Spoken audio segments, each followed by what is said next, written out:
Qual que é a razão social da sua empresa, Paloma? Eu diria que o sentido, né, Seja você bem-vindo a mais um Negócios em Foco, seu encontro semanal com o mundo do empreendedorismo, dicas e ideias para transformar sua vida e os seus resultados. Nosso compromisso é trazer para você um tipo de cultura, um tipo de mentalidade que te ajude a ter performance. E hoje, seguindo essa linha, a gente está trazendo uma empreendedora, só que vai trazer para você muitos conteúdos para melhorar sua vida, sua parte psicológica e te ajudar a seguir um caminho mais tranquilo em função dos seus metas e dos seus objetivos. Ela é a Paloma Farinha, não errei, tá? É Farinha mesmo. Ela é psicóloga especialista em TCC, terapia do esquema e DBT. Com vocês, Paloma Farinha. É um prazer. prazer imenso estar com você aqui, Paloma. Prazer é meu. Fico muito feliz. Obrigado. Eu estou feliz demais por você estar aqui com a gente. Obrigado por disponibilizar sua agenda. Veio lá do Rio, já está voltando para o Rio, mas disponibilizou esse tempo para a gente falar de um assunto tão importante que é relacionado às coisas que você trata. É isso mesmo, né? Com certeza, vamos lá. Vou contribuir o máximo aqui para ajudar o máximo de pessoas possível. Eu imagino que você caminhou bastante na psicologia para se encontrar e chegar nesse lugar que você está hoje. Mas o que aconteceu antes, né? Qual que é a história que você conta da sua história? Então, a minha história eu vim de pais separados, né? Então, eu comecei a fazer terapia desde muito pequenininha. E eu não sei eu falo que eu não sei o que seria da minha vida se eu não fizesse terapia, porque sou muito grata às minhas terapeutas, né? Como elas mudaram de vida, se eu sou o que eu sou hoje, eu tenho muito a agradecer a elas. E conforme anos que eu fui fazendo terapia, eu falei assim, nossa, se isso me transformou, eu posso transformar muitas pessoas, e muitas pessoas podem ter uma vida valiosa, uma vida que vale a pena, que é o que a gente tanto fala em terapia. Isso liberou para você talvez o despertar em algo? Não sei como foi para você esse processo. Talvez muitos empreendedores e empresários que estão assistindo nosso programa também passaram por isso. E isso faz parte da sua história, de algumas transmutações da sua personalidade que acontecem em função dessa separação que é traumática para a maioria das pessoas. Eu também sou filho de pais separados. O que isso tem de impacto, hoje, como estudiosa dessa área, o que isso tem de impacto na vida de uma criança? Muito. A gente aprende, né? Inclusive, eu vou falar um pouquinho o que é a terapia do esquema, que as crianças, elas têm necessidade, todos nós temos necessidades básicas, que são inatas e que nascem junto com a gente. Então, diante dessas necessidades, algumas crianças precisam mais, outras menos, junto com o temperamento delas, isso vai formando muito a personalidade dela, como é que ela vai vivendo o mundo, como é que ela vai lidando com os desafios do mundo. Então, a minha história, né, foi uma história um pouco bem diferente. Meus pais se separaram, eu tinha 3 anos de idade. A minha irmã ficou com a minha mãe e eu fui criada com meu pai. Então, sou muito grata, né? Por isso que eu falo assim, a terapia me ajudou muito a organizar e a dar conta dessas faltas que eu tive ao longo da minha vida. Bom, o fato de você conseguir perceber que você precisa, talvez, de um apoio externo para organizar essas coisas, eu acho que já é um ponto de autoconsciência muito grande, porque a maioria das pessoas não percebe. Acho que a fala de terapia até pouco tempo atrás era um tabu, por exemplo, né? Demonstrar vulnerabilidade. Nossa audiência é predominantemente de líderes e empresários, e esse tem muito medo de ser vulnerável, né? É, como você enxerga esse tipo de comportamento, dessa falta de vulnerabilidade, desse medo de buscar esse tipo de recurso? Então, na verdade, a psicologia ela tem algumas missões, né? Ela tem 3 grandes missões. O que acontece é que normalmente as pessoas elas acham que só vão buscar a terapia quando a situação já está muito ruim, né? Então, até desde a época do pós-guerra, né, a Segunda Guerra Mundial, o foco muito de pesquisa ficou aí para tratar doenças. Mas a psicologia ela tem outras missões, né? Então, melhorar a qualidade de vida, desenvolver talentos. Então, eu tenho, por exemplo, pacientes que às vezes vêm buscar terapia porque eles querem se conhecer melhor, porque eles querem desenvolver pontos fortes dele, né? Eles querem se conhecer, melhorar a qualidade de vida dele como um todo, e não necessariamente para tratar apenas doença ou transtorno. Hoje a gente tem muitas modalidades de serviços que supostamente atendem como terapia. A gente tem os coaches, a gente tem o psicólogo, a gente tem os terapeutas. Qual que é a diferença entre essas áreas? Por que o terapeuta, na essência, ele faz? Então, terapia significa tratamento, né? Então, quimioterapia, tratamento químico para câncer. Um psicólogo, ele faz a formação em psicologia e existem várias abordagens realmente dentro da psicologia que muitas pessoas ficam até confusas, né? O que é o quê? O que é TCC? O que é terapia do esquema? O que é DBT, né? Que são as minhas formações. E eu fiz por anos da minha vida, né? Diante da minha história, eu fiz terapia cognitivo comportamental. Vou explicar um pouquinho o que é.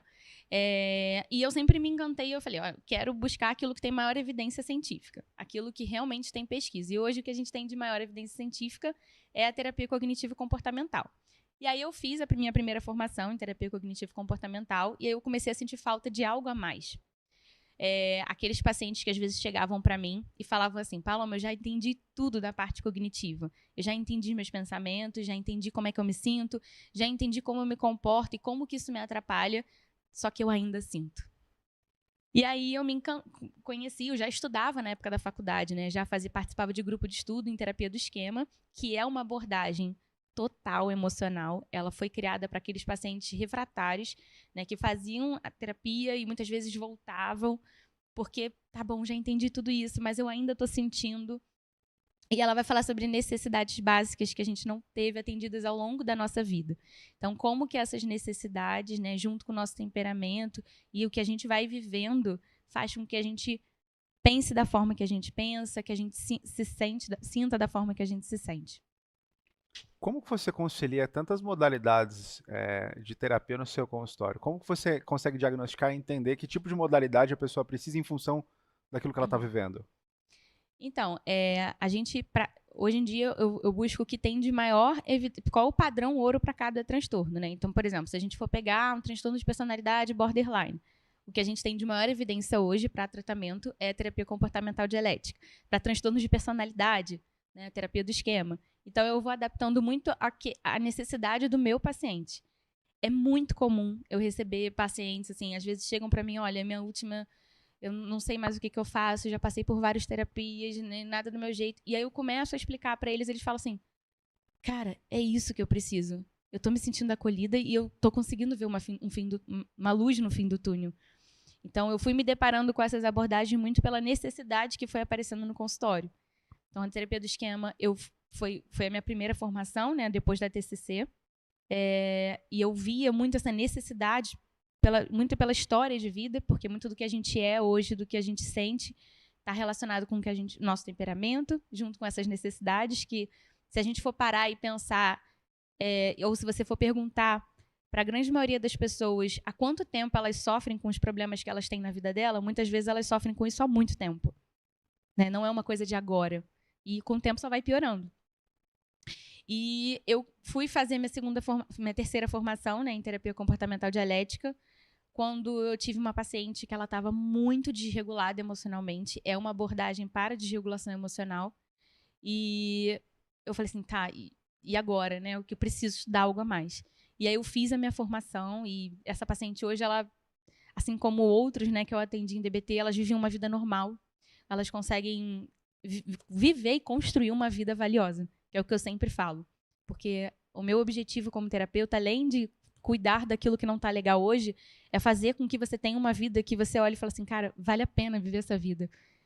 A primeira pergunta que às vezes eu faço logo na primeira sessão, eu olho para a pessoa e falo assim, se você pudesse dar uma nota para a sua vida de 0 a 10, que nota você daria para a sua vida? E o que falta para chegar a esse 10? Olha, eu imagino que as pessoas na hora têm até um apagão, né? Tipo, Sim. meu Deus do É céu. aquela tela verde, né? Tela verde porque a gente dificilmente se ouve, né? A gente dificilmente se conecta conosco para conseguir entender o que a gente está passando, quais são os gatilhos, o que está acionando talvez a nossa raiva, a nossa preocupação, o nosso medo, a nossa ansiedade. E é muito legal esse processo de parar um pouquinho e pensar e refletir. Só que assumir isso é muito difícil. É muito difícil.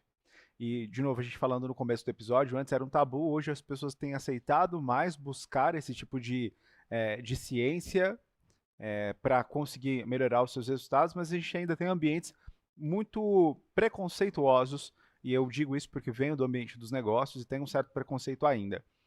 Terapia, a princípio, para algumas pessoas demonstra vulnerabilidade, né? Mas quem não está vulnerável depois de tudo que a gente passou? Né? Viemos de uma pandemia, toda essa loucura que aconteceu no mundo.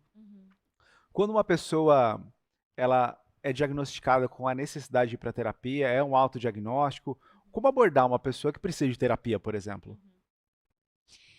Então, assim, ainda existe muito esse tabu, né, de que terapia é, nossa, eu vou buscar, e normalmente as pessoas chegam para mim quando elas já estão assim, já tá muito insuportável viver, né? E já tá muito difícil dar conta de tudo que ela tá tentando gerenciar e dar conta.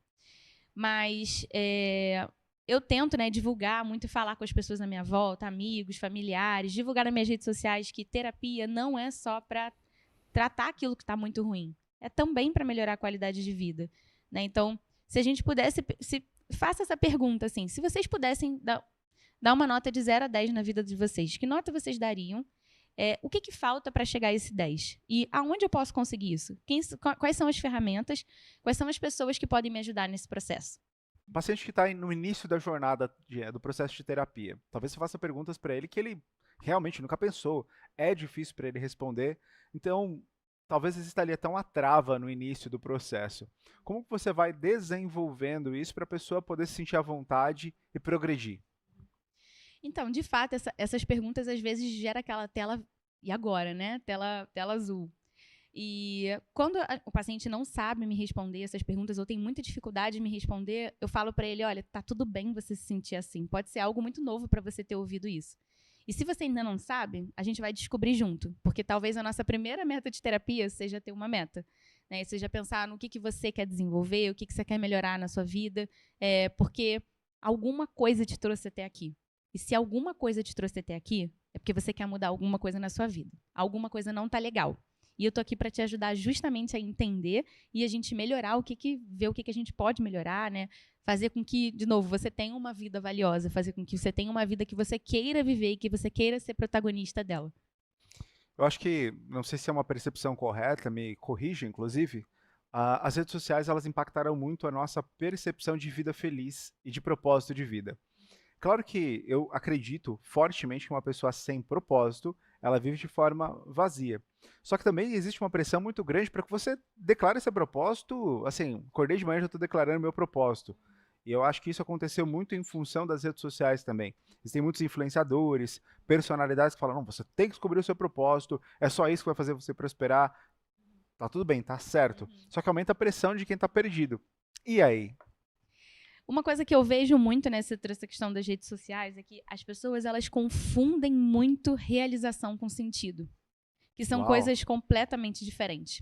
Então, quando a gente pensa em sentido, sentido é algo muito maior, é algo que você valoriza, é algo que é infinito e que nunca vai acabar.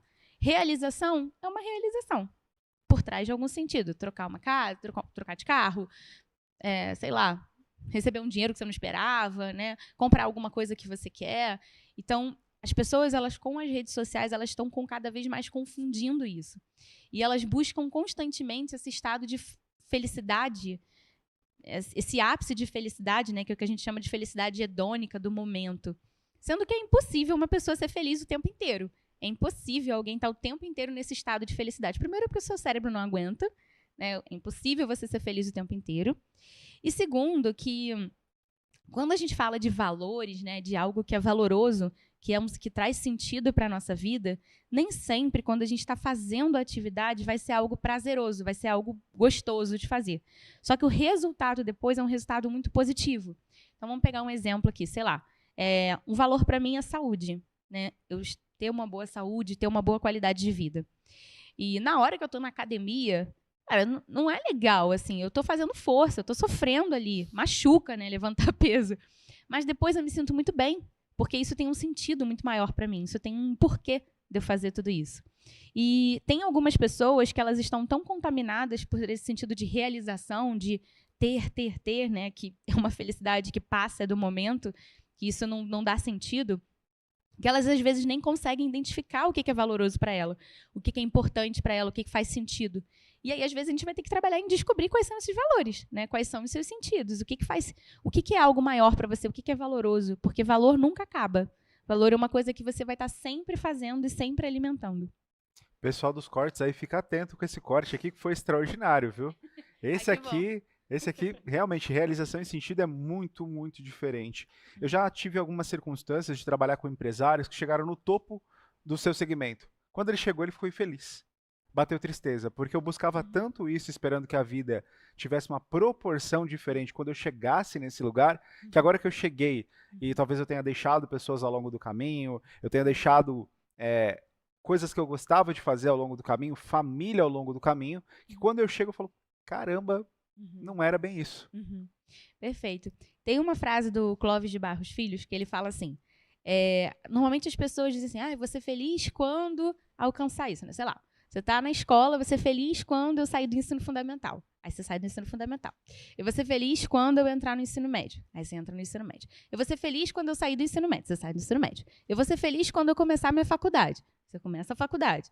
Quando eu terminar a faculdade, você termina a faculdade. Quando eu conseguir um emprego, você termina o emprego. Quando eu for CEO de uma empresa, você chega a CEO. Tá, e agora? Né? Então, quando a gente fala de felicidade, o que é felicidade? Felicidade é uma vida que tenha pequenos momentos que a gente queira que esses momentos se repitam na nossa vida. Então,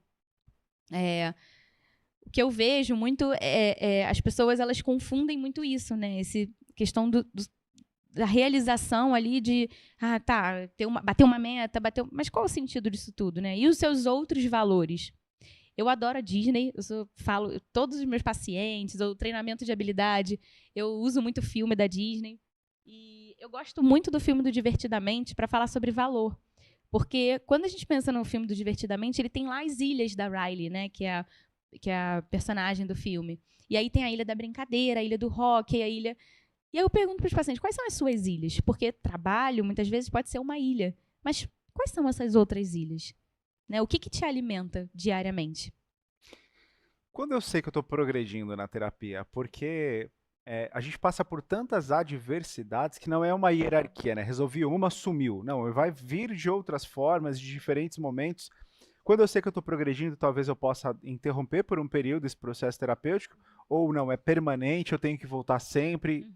Traz um pouco dessa percepção. Então, alguns pacientes, né, eles já vêm com essa meta. Eu quero com a terapia melhorar isso, eu quero, sei lá, ter mais saúde. Aí eu tento entender, né, o que é saúde para você. Quer ver uma frase que chega muito no consultório? Eu quero ser menos ansioso. Porque todo mundo está ansioso hoje em dia, né? E aí eu pergunto assim, o que é ansiedade para você? Porque o que é ansiedade para mim pode ser diferente do que é ansiedade para você. Então a gente estabelece metas de terapia, né? Então, sei lá, ser ansioso para mim, eu conseguir estar mais no momento presente. Então a gente começa a trabalhar essas metas. Mas quando o paciente tem muitas metas, muitas demandas, isso acontece muito para pacientes que têm muita dificuldade de lidar com as emoções e regular as emoções.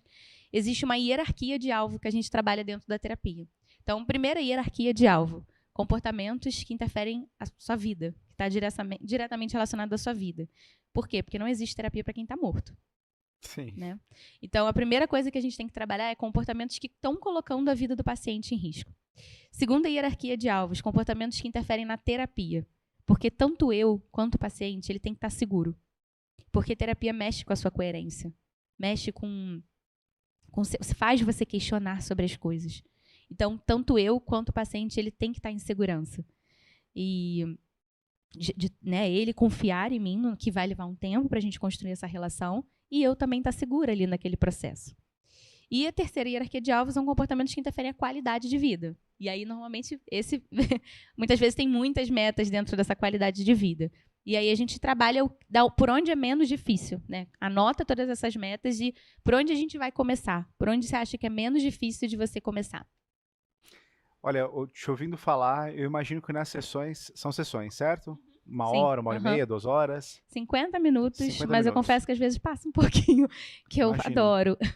Porque deve acontecer muitos picos emocionais com as pessoas durante a sessão, né? Dela talvez pegar algum gatilho específico que trabalha com a emoção dela. Então, que tipo de tratamento você usa para regular as emoções ali durante o processo terapêutico, para que a pessoa saia da sessão talvez se sentindo melhor? Porque, obviamente, ela vai se sentir melhor ao final dela, mas imagino que são cargas emocionais muito fortes que você tem que lidar ali na hora, fazer a pessoa voltar para o estado normal e sair com outro sentimento, ressignificar um sentimento. Como que funciona isso? Então, terapia realmente mexe, né, por mexer com a sua coerência, muitas vezes vai passear e bater em áreas que são sensíveis dentro de você. E quando isso acontece na terapia, primeiro eu preciso olhar o que esse paciente precisa, o que ativou ele. Eu compartilho com ele, olha, teve alguma coisa aqui na nossa relação que mexeu você. E aí eu avalio, o que esse paciente está precisando nesse momento? Ele está precisando de acolhimento? Ele está precisando de limite? Ele está precisando de validação? Então, eu olho o que ele precisa naquele momento de terapia. Existe algum tipo de circunstância de você talvez inserir a medicação no processo terapêutico ou não? Como é que é a sua linha de trabalho?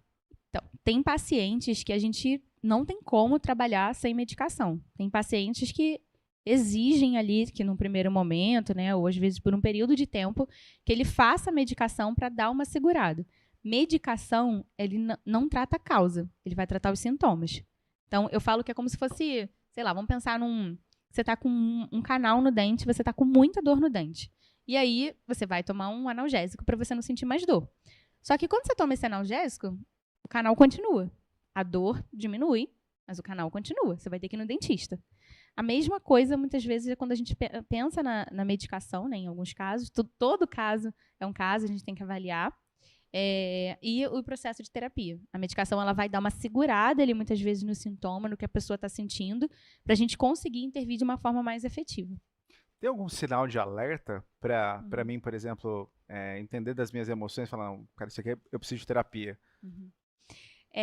O que acontece é que normalmente os pacientes eles chegam quando eles já estão muito no limite, já está muito, né? Ele já está sofrendo muito com aquilo dali, já está prejudicando várias áreas da vida dele. Então, assim, algumas pessoas acham que as emoções elas são as vilãs, né? Que sentir emoção é algo ruim. Então, a gente falou, por exemplo, da ansiedade. A ansiedade ela tem um papel. Então, todas as emoções têm um papel e todas as emoções elas são um sistema altamente inteligente do nosso corpo se a gente souber usar elas a nosso favor. Então, quando a gente pensa na ansiedade, por exemplo, a ansiedade diz pra gente assim, se prepara para alguma ameaça ou para algo novo que está por vir. Isso é bom? Isso é ruim? Depende. Você vai fazer uma viagem, é normal você ficar ansiosa. Isso vai fazer com que você pense no roteiro da viagem, com que você pense... na verdade, eu tenho TDAH, né? Então, assim, eu sou... Vamos ver, normalmente meu marido que programa o roteiro e eu já tô lá. Mas essa ansiedade, por exemplo, quando você tá da viagem, né? Então, você vai pensar no roteiro, você vai pensar na roupa que você vai levar, né? Nos passeios que você vai fazer, quanto dinheiro você tem que levar. Então, essa ansiedade, ela é adaptativa, ela é importante. Agora, quando que ela começa a ser um problema? Quando ela começa a te causar transtorno. Quando você começa a perder o sono, quando você começa você já não consegue estar mais no momento presente, quando você começa a sentir sintomas da ansiedade, porque os pensamentos, muitas vezes, eles são na nossa cabeça. Só que as sensações, elas são reais. Né? E aí a pessoa começa a prejudicar a vida dela, ter um prejuízo na qualidade de vida dela por causa disso. Esse acho que é um dos pontos mais importantes, né? Eu sempre trato desse assunto especificamente. Seu cérebro não sabe a diferença entre o real e o imaginário. Então ele provoca sensações, emoções, transtornos em função daquilo que está projetado nele, né? E ele movimenta e modifica todo o seu corpo, suas reações, o seu estilo. Como fazer essa diferenciação do real e imaginário, né? Ótima sua pergunta, né? Perfeito. Porque, assim, uma das coisas que a gente trabalha quando chega um paciente, por exemplo, com muita ansiedade, né, que tem pensamentos, por exemplo, vamos pegar um exemplo muito catastrófico, né? De, tudo vai dar errado, as coisas não vão funcionar bem, e se, né? Acontece muito o pensamento e se isso acontecer, e se eu perder todo o meu dinheiro, né? Esses pensamentos e se é uma distorção do nosso pensamento. Então, a primeira coisa que eu faço é explicar o que é um pensamento, explico o que é a emoção, qual o papel dessa emoção, qual o papel da ansiedade, né? E a gente trabalha muito mindfulness.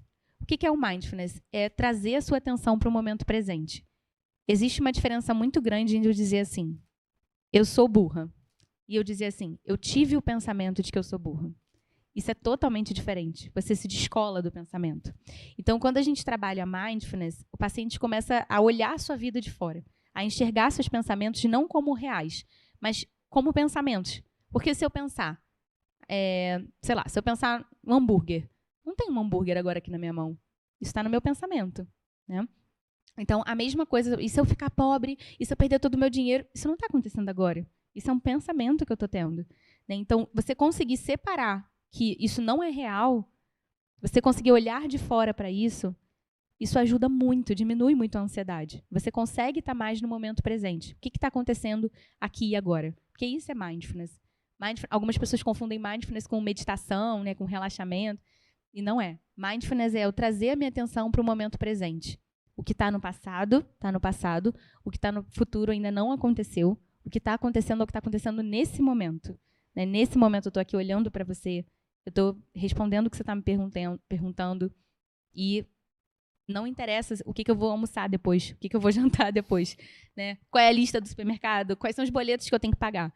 Isso está no futuro, isso não está acontecendo agora. Então, a gente treina muito olhar para esses pensamentos de fora, né? Então, você perceber esses pensamentos e trazer a sua atenção para o momento presente. Eu não sei se isso lá atrás, por ser tabu, não era tão falado e não era tão utilizado, e hoje as pessoas com mais consciência começaram a procurar a terapia, ou se lá atrás realmente era diferente porque a gente era exposto a menos informações, a menos ansiedades, a menos, enfim, N coisas. Mas por que tem algumas pessoas que elas conseguem lidar melhor com as emoções, muitas vezes até se têm passado por uma terapia, e tem pessoas que são extremamente expostas? Tem alguma calibração do cérebro, maturidade do cérebro, por exemplo, que interfere em umas pessoas mais e menos em outras? Perfeito. Então, a gente tem que olhar o temperamento, né? Porque isso é inato. Tem pessoas que têm um temperamento mais extrovertido, tem pessoas que têm um temperamento mais introvertido. Mas uma coisa que eu acho super importante isso que você está falando é que, assim, as pessoas elas não estão fazendo o básico. O que é o básico? Gente, dormir bem, se alimentar bem, fazer atividade física, se expor à luz natural. E aí, se você não faz o básico, é muito difícil. Tem paciente que só de eu regular o sono, o humor da pessoa melhora, porque privação de sono inibe córtex pré-frontal, ou seja, inibe a sua capacidade de pensar, criar alternativas, criar solução, porque você não está dormindo. As pessoas trocam o dia pela noite, elas não têm normalmente 8 horas de sono, e isso é altamente prejudicial. Então, às vezes, assim, quando vem um paciente com demanda, a primeira coisa que eu faço, assim, de avaliação também, uma das primeiras coisas que eu faço é ver como é que está a vida desse paciente. Porque, assim, se ele não está se alimentando bem, se ele não está dormindo, é óbvio que ele vai ficar mais ansioso. É óbvio que ele vai ter dificuldade de estar no momento presente. É óbvio que a memória dele vai ficar prejudicada, que o humor dele vai ficar prejudicado. Porque ele está sendo privado de sono, ele não está se alimentando bem. Gostei muito desse ponto que você tocou, porque tem a percepção, eu não sei se isso é real ou não, mas eu funciono melhor à noite, eu funciono melhor pela manhã. Existe isso? Isso é uma invenção da mentalidade da pessoa? Porque se o certo é dormir à noite e acordar pela manhã, essas pessoas que trocam e invertem, às vezes por vontade própria ou por necessidade, tem algum tipo de impacto na performance, nas habilidades cognitivas? Uhum. Então, quando as pessoas falam isso, normalmente eu pergunto assim, você já testou dormir à noite? Porque o sono da noite é diferente. Por isso que as pessoas que trabalham à noite recebem adicional noturno. Porque faz mal. O ser humano ele não foi programado para ficar acordado ao longo da noite. Por isso que a gente não enxerga no escuro. Alguns animais foram programados, sei lá, coruja, enxerga no escuro. Né? Por quê? Porque ela biologicamente foi programada para acordar, para caçar, enfim. Então, a primeira coisa que eu faço é, você já experimentou, pergunto, você já experimentou dormir à noite? Um sono de qualidade à noite? Porque é diferente do sono da manhã. Né? Tudo, né? Assim, a biologia, o barulho, o som, tudo é diferente. Então, tem pessoas que têm ali um horário de pico diferente uma das outras, mas eu primeiro peço para experimentar. Experimenta dormir 8 horas de sono de qualidade, de 7 a 8 horas de sono. Vê como é que você vai ficar. Porque o ser humano ele se acostuma muito fácil. Inclusive, ele se acostuma àquilo que é ruim. Eu vejo muito o paciente muitas vezes trocando o dia pela noite, aí chega de manhã, assim, toma um monte de café, né, vive à base de café, e aí à noite não consegue dormir bem. O café, por exemplo, ele tem duração de 7 horas no teu cérebro. Se você toma um café, sei lá, um horário, você tem que saber que ele vai ficar aí 7 horas, ele é um estimulante. Ele vai te estimular ali para uma... Tem pessoas que têm uma sensibilidade maior, tem pessoas que não têm tanta sensibilidade assim. Mas quando eu penso em rotina do sono, a gente precisa experimentar. Porque às vezes você tem uma sensibilidade maior e você nem sabe que você tem. Eu acho que eu descobri que eu sou insensível, porque eu já tomei café para dormir, eu dormia assim, muito bem. Apagava. Pode ser que você tenha uma sensibilidade, não tenha tanta sensibilidade, mas tem pessoas que têm essa sensibilidade muito maior. E aquela história da gente ir deitar e o cérebro acordar e começar a... E aí, acordou? Aliás, e aí, vai dormir? Então, deixa eu te falar uma coisa. E começar a pensar, isso é algum tipo de transtorno? É o tipo de mentalidade? O que é isso? Por que a gente fica tão doido assim antes de dormir, né? Então, quando a gente pensa numa ansiedade, a ponto de atrapalhar o nosso sono, a gente tem que ver o contexto de vida onde a gente está inserido. Porque, às vezes, se você está ansioso, você não está dormindo bem, você tem que avaliar o plano de fundo disso. Porque a ansiedade, ela prejudica mesmo o sono. Né? Lembra que o papel da ansiedade é dizer para você, se prepara para alguma ameaça ou para algo novo. Então, se você está passando por uma ameaça, você tem que ficar em estado de alerta. E outra, assim, o nosso cérebro ele funciona muito de acordo com o ambiente, com o que a gente está vivendo. Por exemplo, eu estou com obra na minha casa, né? Estou passando por essa fase aí caótica de obra. Tá mesmo ou é Tô um mesmo, exemplo? é sério. Sinto muito. Tô mesmo. É muito bom, mas é difícil É mesmo. difícil, é muito difícil. E hoje eu começo a reparar a cor de rejunte, nivelamento de piso, uma coisa que eu nunca prestei atenção, que eu nunca reparei. Mas é que eu estou vivendo isso no meu ambiente, né? Então, corpo e ambiente andam em conjunto. Se você está com uma vida muito acelerada, né, você não tem tempo para nada, você está sempre correndo, teu cérebro vai responder a isso, né? Então, ele vai responder muito daquilo que você está vivendo. Eu não sei se a sua área especificamente, tá? Me corrija aí, mas sonambulismo é algum tipo de transtorno relacionado a isso ou não tem nada a ver? Se não for sua área, também fica à vontade de falar, não é Eu minha área. não tenho muita especialidade para falar sobre isso. Porque meu enteado, inclusive, está aqui presente, eu já acordei gritando, assim, do nada. E foi muito estranha a situação. Já eu tenho essa. Tô me declarando aqui, me falando que as coisas que acontecem comigo, porque toda vez que eu mudo ou eu vou para um outro nível de responsabilidade, para uma outra função, tem uma virada muito forte na vida, eu tenho esses. Normalmente não acontece, mas acontece quando eu tenho uma virada muito forte. Não sei se está relacionado, tudo bem que não é sua área. Eu não vou saber muito a respeito de sonambulismo. O que a gente sabe, o que a gente tem de estudo hoje, é que tem alguns estudos que falam que pesadelo, por exemplo, é o seu mau processamento daquilo que você está vivendo. Então, vamos imaginar, por exemplo, que você comeu alguma coisa que não estava legal, né, que estava estragada, sei lá. Você vai ter uma reação àquilo dali que você comeu. Né? Então, você vai ter dor de barriga, não sei como é que você vai reagir àquilo dali. Então, a dor de barriga é um mau processamento daquilo que você comeu. O pesadelo, quando um paciente tem muito pesadelo, relata muito a questão do pesadelo, eu pergunto o que ele está vivendo na vida dele e qual é a emoção que está envolvida nesse pesadelo. Porque pode ser que essa emoção, esse pesadelo, né, e essa emoção seja um mau processamento daquilo que ele está vivendo. Né? Então, é o que a gente sabe, a gente tem que investigar. Se você acorda muito acelerado, o que aconteceu na sua vida? Que emoção é essa que está envolvida? É ansiedade? Será que você está muito ansioso na sua vida? Você está passando por uma mudança? É normal você ficar ansioso se você está passando por uma mudança ou por algo novo? Esses dias eu vi um vídeo sobre alguns rituais extremamente importantes. Você falou, inclusive, sobre exposição à luz natural. Mas, por exemplo, acordar de manhã e mexer no celular.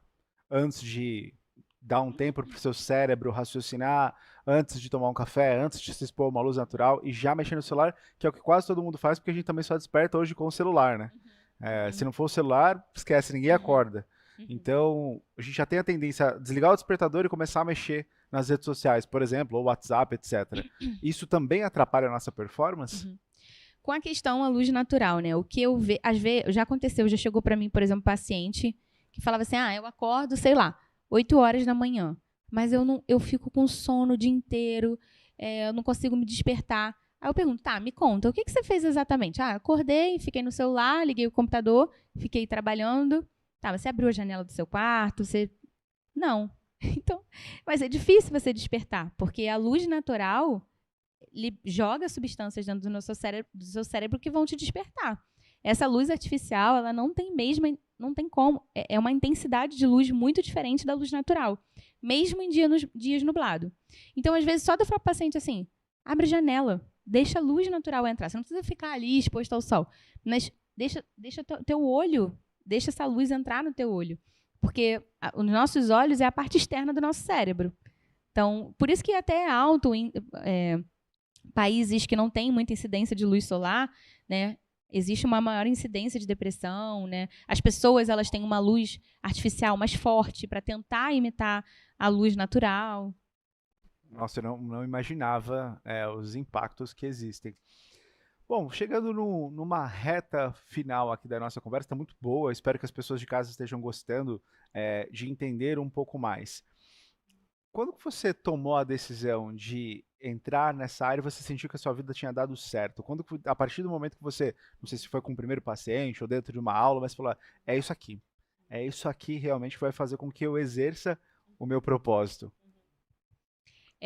Eu sou muito suspeita, né, para falar de psicologia, porque eu sou muito apaixonada pela minha profissão. Eu gosto muito, porque assim, como eu falei aqui, né, isso me transformou. Se eu sou o que eu sou hoje, eu tenho muito a agradecer também as terapias que eu fiz na minha vida, as psicoterapias que eu passei.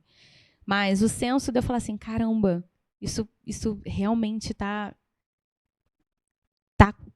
mudando vidas. É quando eu, às vezes, pego um paciente que está destruído, que vira para mim e fala, eu não tô vendo sentido mais nas coisas, eu acordo chorando todos os dias, eu tô sofrendo muito, e quando ele passa de um processo terapêutico, ele olha para mim e fala assim, cara, você olhou para mim e você disse que isso iria passar, e isso passou. E hoje eu consigo ser feliz, hoje eu consigo ter uma vida, hoje eu consigo ter sentido na minha vida, hoje eu consigo fazer coisas que há um tempo atrás eu nem imaginava que eu iria ser capaz de fazer, que eu iria conseguir fazer. E hoje eu consigo. Assim, os feedbacks que eu recebo, eu acho que é o que faz eu todo dia me dedicar tanto a essa profissão que eu tanto amo, a estudar. Todos os dias eu reservo 1 hora do meu dia para estudar, para eu ler algo novo, para eu ver o que tem de atualidade, né? Atualizar, ler um livro. Porque eu acho que ver a felicidade do outro vale muito a pena. Ver uma vida ser transformada vale muito a pena. Preciso te fazer essa pergunta. Terapeuta precisa de terapia? Então, eu acho que precisar não é algo obrigatório, mas eu acho que é muito difícil você fazer terapia sem você passar, até para você se colocar nesse lugar de paciente. Você vê como é que o outro se sente. Então, quando eu fiz a minha formação, né, em TCC, eu fazia terapia com uma psicóloga TCC. Quando eu fiz terapia do esquema, eu busquei uma terapeuta que era da terapia do esquema. Quando eu fiz a DBT, eu fiz terapia com uma profissional, porque você precisa vivenciar isso. E outra, a gente lida, né, é muito pesado, porque às vezes a gente lida muito com a emoção do outro. Então, a gente também precisa de um lugar para a gente ser cuidado, para a gente olhar e ver o que não está legal na nossa vida. Ter um lugar para a gente colocar para fora e organizar o que a gente está colocando para fora, né, de uma forma que faça mais sentido para a gente, de acordo com os nossos valores. Então, eu acho que é muito difícil, eu acredito que é muito difícil você ser um bom terapeuta sem você, no mínimo, ter passado por uma experiência de psicoterapia. E agora, a pergunta que a gente sempre usa como pergunta-chave do nosso programa. Qual que é a razão social da sua empresa, Paloma? Eu diria que o sentido, né, do meu trabalho, o sentido de tudo que eu faço todos os dias é eu ver o outro se transformar, sabe? Isso, para mim, não tem preço que pague. Eu olhar e ver a pessoa feliz, uma pessoa que estava com tudo desconstruído, né? Construir e fazer uma vida que vale a pena é o que acho que é o que faz sentido para mim. Bom, saiba que você não está sozinho. Eu acho que esse episódio de hoje trouxe essa mensagem com muita clareza. Você não precisa passar por isso sozinho. Seu negócio tem desafios, as pessoas que estão no seu negócio também passam por desafios, sua família tem desafio, você tem desafio junto com a sua família. Muitas coisas acontecem que são coisas normais, corriqueiras, mas que a gente reage de forma diferente dependendo da nossa sensibilidade, do nosso momento de vida. Existem momentos que talvez você estará mais forte, mais blindado pelas suas emoções, e você vai conseguir passar por isso como uma marolinha, foi tranquilo. Mas existem momentos que até coisas pequenas podem ser um tsunami, depende de como está a sua fragilidade emocional. Se entender e se escutar é muito importante, mas talvez, se você está passando por um momento onde você não consiga nem se ouvir mais, está na hora de você ser ouvido. Procurar profissionais como a Paloma, que trouxe com tanta maestria, com tanta experiência, uma percepção que ela tem sobre algo tão importante, que é te ajudar a se reencontrar. Eu acredito que a terapia não é nada além disso, uma ajuda para você se reencontrar. Então existem fases na sua vida que você se perdeu, e você precisa, talvez não sozinho nesse momento, mas do lado de alguém, com uma profissional, com uma pessoa que te acompanhe, fazer esse reencontro com a sua identidade para voltar a andar nos trilhos e continuar crescendo na sua vida profissional, na sua vida familiar, na sua vida espiritual. Você, nosso inscrito, quero te agradecer fortemente, porque nós estamos batendo muitos números importantes no YouTube, estamos quase chegando a 1.000 inscritos no nosso canal, um projeto que começou em agosto passado, e é graças a vocês que nós estamos chegando nesse número. Passamos aí da marca de 30 mil visualizações. São números importantes, pequenos ainda para esse universo do YouTube, mas muito importantes porque a gente sabe que nós impactamos muitas vidas em função das nossas entrevistas. E eu tenho certeza que nós chegaremos muito mais longe a partir do momento que você tomar a decisão de levar essa mensagem para mais pessoas. Esse episódio aqui com certeza vai ajudar muitas pessoas, então compartilhe com um amigo, com um empresário, com um líder que também está precisando ouvir essas palavras. Conheça o trabalho da Paloma. Aqui embaixo na descrição desse vídeo tem as redes sociais dela, faça contato com ela direto. Tem coisas que talvez você não tenha coragem de descrever nos comentários, então manda uma mensagem no direct para ela, que eu tenho certeza que ela vai te ajudar a encontrar um caminho. E talvez se você queira expor alguma situação, alguma história aqui nos comentários que você superou, a sua história pode libertar muitas outras pessoas e encorajá-las a procurar ajuda. Se inscreva no canal e aproveite também para conhecer a Náutica Digital, que é o nosso grande patrocinador aqui em Alphaville. Esse espaço onde a gente grava para 130 pessoas sentadas, você pode fazer o seu evento, pode trazer a sua equipe, pode gravar o seu podcast ou o seu formato de talk show. É um espaço aberto para você usar da sua criatividade, que essa também é uma das coisas que pode liberar você de todas essas ansiedades e preocupações da vida. Usar a sua criatividade e experimentar coisas novas. Paloma, muito obrigado. Obrigada, foi um prazer estar aqui com você. Para mim foi um grande prazer, suas palavras foram muito sábias, muito poderosas. Tenho certeza que esse episódio vai mudar a vida de muitas pessoas e eu espero que a gente tenha uma jornada longa ainda para contar sobre seus feitos, sua história e que você traga ainda mais para a gente novidades sobre o comportamento e a mente humana. Com certeza, pode deixar. É isso, muito obrigado a todos vocês. Até a próxima quinta-feira, até o próximo vídeo. Até mais.